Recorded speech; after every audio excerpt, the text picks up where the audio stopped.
Okay, today we're going to show you how to fix the remote control for your Sharp TV. The fixes we're going to show you here today will work with any of the Sharp TV models, including the Aquos and the Sharp Roku TV. We're going to show you several methods for fixing this problem. If you stay with us all the way to the end of the video and try each of these methods, there is a very high probability that this problem will be solved for you. Okay, the first thing to try is one of the simplest things you can do, and in most cases, this will fix your problem and you won't need to go on any further.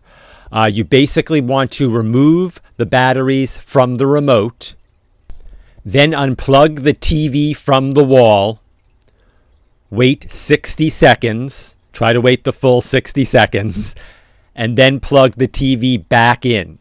Once the TV comes up to the main screen, just put the batteries back in the remote and try to use the remote and see if it works. If that works, great. If not, let's try the next thing. Take the batteries out of the remote again.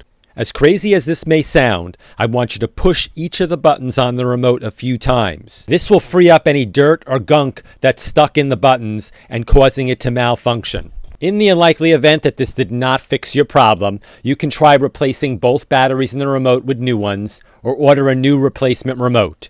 We'll put a link down in our description box where you can find the replacement remote. That's our video for today. As always, thank you very much for watching, and please remember to subscribe.